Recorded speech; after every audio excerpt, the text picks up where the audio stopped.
ഇന്ന് നാം കാണുന്ന ഈ അതിരമ്പുഴയ്ക്ക് ഇതിനേക്കാൾ ഇരട്ടിയായ പ്രൗഢിയിൽ ഒരു കാലമുണ്ടായിരുന്നു എന്ന് പഴമക്കാരുടെ വാക്കുകേട്ടിരിക്കുന്ന പൂർവികരാണ് നാം ഓരോരുത്തരും എന്നതിനാൽ ഈ പൗരാണിക പട്ടണത്തിന് ഒരു വലിയ ആഠ്യത്വവും ഒപ്പം അഭിമാനം നൽകാൻ പോരുന്ന പ്രൗഢിയും ഉണ്ടായിരുന്നു എന്നത് നമ്മയൊക്കെ പ്രസിദ്ധിപ്പിക്കേണ്ടതാണ് എന്ന് ഞാൻ പറയുന്നു. കാരണം ഇതൊരു ചരിത്രത്തിന്റെ അവശേഷിപ്പല്ല, ഇതൊരു ചരിത്രത്തിന്റെ ആവർത്തനമാണ്. ഈ ദേശത്തിന്, ഈ നാടിന് എത്രമാത്രം പ്രിയപ്പെട്ടതായിരുന്നു ചെറുതാണ് എങ്കിലും ഈ ദേവാലയം എന്നുള്ളത് പഴമക്കാരുടെ വാക്കുകളിൽ നിന്ന് നാം എത്രയോ കേട്ടിരിക്കുന്നു. നൂറ്റാണ്ടുകളായി ചരിത്രത്തിന്റെ ഭാഗമായി മാറിയ ഈ അതിരമ്പുഴയ്ക്ക് കുട്ടനാടിനെയും മലനിരകളെയും ബന്ധിപ്പിക്കുന്ന കണ്ണിയായി മാറാനുള്ള മഹത് ഭാഗ്യമാണ് ഉണ്ടായിരുന്നത്.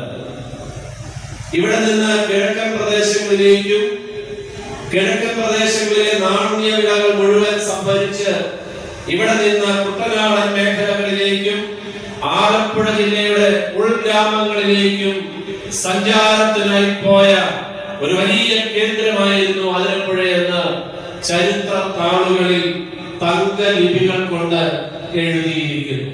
അല്ലാതെ പിന്നെന്തിന് വകയാണുള്ളത്?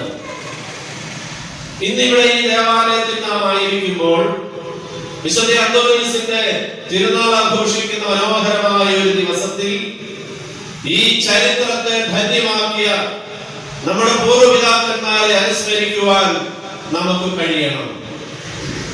ഈ നാടിനെ ഇത്രത്തോളം സമ്പൽ സമൃദ്ധമാക്കാൻ അത്യധ്വാനം ചെയ്ത പല നാടുകളിൽ നിന്നായി ഇവിടെ എത്തി ഇവിടെ ഒരു വലിയ സ്നേഹ സാമ്രാജ്യം സ്ഥാപിച്ച് ഒരു വലിയ കൂട്ടിന്റെ കണ്ണിയായി മാറി അങ്ങനെ ഈ നാടിനെ സ്നേഹിച്ച് ഈ മണ്ണിന്റെ ഭാഗമായി മാറിയ നമ്മുടെ പൂർവ്വപിതാക്കന്മാരെ നന്ദിയോടെ ഓർക്കേണ്ടതല്ലേ.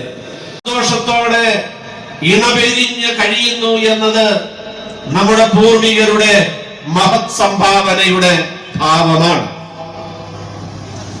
അങ്ങനെ നാനാജാതി മതസ്ഥരായ നാം എല്ലാവരും ഏകോദര സഹോദരങ്ങളെ പോലെ, ഒരമ്മ പെറ്റ മക്കളെ പോലെ, അതാണല്ലോ ഏക ഉദര സഹോദരങ്ങൾ എന്ന വാക്കിന്റെ അർത്ഥം. അങ്ങനെ ഒരമ്മ പെറ്റ മക്കളെ പോലെ സഹോദരത്തിൽ കഴിയാൻ നാളിതുവരെയും ഈ നാടൊത്താശ ചെയ്തു എന്നത് നിസാരമായി കാണേണ്ടതല്ല. പ്രിയപ്പെട്ടവരെ, ഇന്ന് ഈ ദേവാലയത്തിൽ വിശുദ്ധ അന്തോനീസിന്റെ മാധ്യസ്ഥം തേടിയുള്ള പ്രാർത്ഥന നടക്കുമ്പോൾ ഈ നാടിനെ ഒന്നാക്കുന്ന, ഈ നാടിനെ ഒന്നായി കാണാൻ പ്രേരിപ്പിക്കുന്ന വലിയ സംഭാവനകളും ദർശനങ്ങളുമാണ് വിശുദ്ധ അന്തോനീസ് ഈ സമൂഹത്തിന് നൽകുന്നത്. പാതുവായിലെ വിശുദ്ധ അന്തോനീസ് അത്ഭുത പ്രവർത്തനങ്ങളുടെ തമ്പുരാൻ എന്നാണ് പൊതുവെയുള്ള വിശേഷണം. വിശുദ്ധരുടെ നിരയിൽ അത്ഭുത പ്രവർത്തകൻ എന്ന വിശേഷണത്താൽ അറിയപ്പെടുന്ന ഏക വിശുദ്ധൻ വിശുദ്ധ അന്തോനീസ് തന്നെയാണ്. അത്ഭുത പ്രവർത്തകനായ വിശുദ്ധ അന്തോനീസിന് അതിനേക്കാളൊക്കെ ഇണങ്ങുന്ന, ചേരുന്ന മറ്റൊന്നുള്ളത് അഴുകാത്ത നാവിന്റെ ഉടമ എന്നുള്ളതാണ്.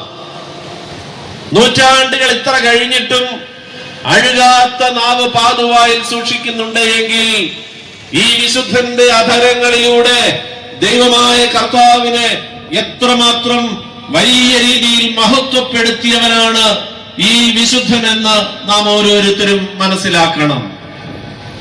നമ്മുടെ ഈ നാടിന് ഏകോദര സഹോദരങ്ങളെ പോലെ കഴിയാൻ, ഇന്നും സാഹോദര്യത്തിൽ ഒരു കുറവും വരാതെ കഴിയാൻ നമുക്ക് കഴിയുന്നുണ്ട് എങ്കിൽ അതിന്റെ മൂലകാരണം ഈ അഴിയാത്ത നാവിന്റെ ഉടമയുടെ വലിയ ദർശനമാണ് എന്ന് ഞാൻ പറയും. ദൈവത്തെ ആരാധിക്കാൻ, ദൈവത്തെ മഹത്വപ്പെടുത്താൻ, അവിടുത്തേക്ക് സ്തുതികൾ പറയാൻ ഉപയോഗിക്കുന്ന നാവ് എത്ര ശ്രേഷ്ഠമാകുമോ അത്രമാത്രം വിശിഷ്ടമാണെന്നത് ഈ വിശുദ്ധനിൽ നാം കാണുകയാണ്. ഇതാണ് ഒരു ദൈവിക ദർശനം, ഇതാണ് ഒരു മതദർശനം, ഇതാണ് ഒരു ജീവിത ദർശനം. ഈ ദർശനത്തിന്റെ വലിയ കൂട്ടവകാശികളായി നാം ഓരോരുത്തരും മാറുമ്പോഴാണ് വിശുദ്ധ അന്തോനീസിന്റെ ഈ തിരുനാളിന്റെ മഹത്വവും അതിന്റെ വലിമയും നാം ഓരോരുത്തരും മനസ്സിലാക്കുന്നത്. പ്രിയപ്പെട്ടവരെ, ഈ നാടിനാകെ അഭിമാനിക്കാൻ ഈ കൊച്ചു കപ്പേള, ഈ കൊച്ചു ദേവാലയം മതിയായ അവസരങ്ങൾ ഉണ്ടാക്കുന്നുണ്ടെങ്കിൽ അത് ദൈവസന്നിധിയിൽ സ്വീകാര്യമാണ്, ദൈവസന്നിധിയിൽ സന്തോഷം ഉണ്ടാക്കുന്ന കാര്യമാണ്. അതുകൊണ്ട് നമുക്ക് എല്ലാവർക്കും ഈ ദേവാലയത്തിലേക്ക് വരുവാൻ കഴിയണം, പ്രാർത്ഥിക്കാൻ ഇടം കണ്ടെത്താൻ കഴിയണം, ഇവിടുത്തെ ചൊവ്വാഴ്ചകളിലെ ശുശ്രൂഷകളിൽ മുടങ്ങാതെ പങ്കെടുക്കുവാൻ നമുക്കും കഴിയണം.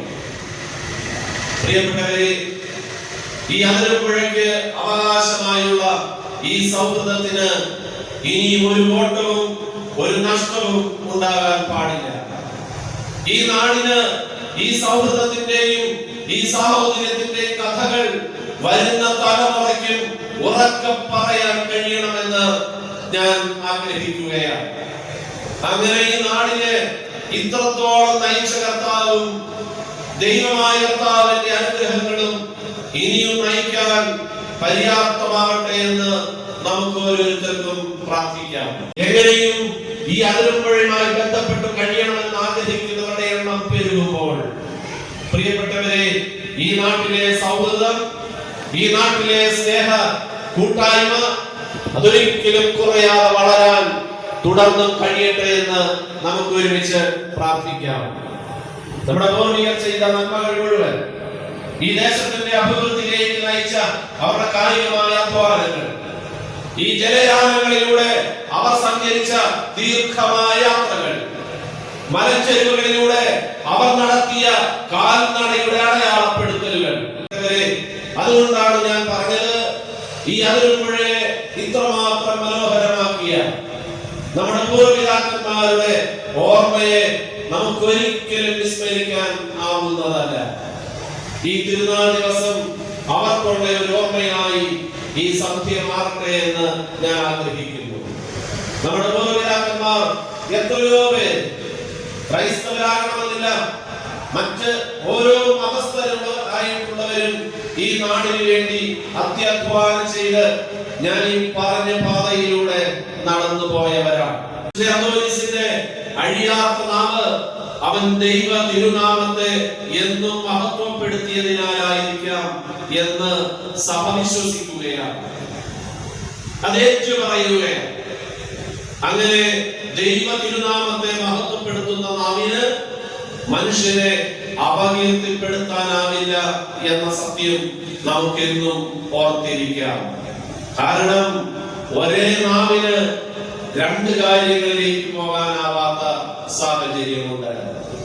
ദൈവത്തെ മഹത്വപ്പെടുത്താനുള്ള ഈ നാവിന് മനുഷ്യനെയും മഹത്വപ്പെടുത്തുവാനുള്ള കഴിവാണുള്ളത്, സിദ്ധിയാണുള്ളത് എന്ന് നമുക്ക് ഓർത്തിരിക്കാം. ഈ പുണ്യവാളന്റെ ഈ തിരുനാൾ ആഘോഷിക്കുമ്പോൾ അത്ഭുത പ്രവർത്തകനായ വിശുദ്ധ അന്തോനീസിന്റെ മധ്യസ്ഥം തേടി പ്രാർത്ഥിക്കുമ്പോൾ അവന്റെ ഈ അഴുകാത്ത നാവ് എന്റെ നാവിനെയും തൊടണമേ എന്ന് നമുക്കൊരു നിമിഷം പ്രാർത്ഥിക്കാം. അങ്ങനെ ഈ തിരുനാൾ ആഘോഷം എല്ലാവർക്കും സന്തോഷം ഉണ്ടാകുന്ന, ഈ നാടിനാകെ സന്തോഷം പകരുന്ന ഒരു വലിയ തിരുനാളായി തീരുവാനിടയാവട്ടെ എന്ന് നമുക്കെല്ലാവർക്കും ചേർന്ന് പ്രാർത്ഥിക്കാം. പ്രിയപ്പെട്ടവരെ, നന്ദിയോടെ ഓർക്കാൻ നമുക്കേറെ പേരുണ്ട് ഇന്ന് ഈ സായാഹ്നത്തിൽ. നമ്മുടെ 4 കൈക്കാരന്മാർ അവരുടെ എല്ലാ ശുശ്രൂഷകളിലും, എല്ലാ കാര്യങ്ങളിലും, നമ്മുടെ ഇടവകയുടെ എല്ലാ പ്രവർത്തനങ്ങളിലും പങ്കാളികളാണ്.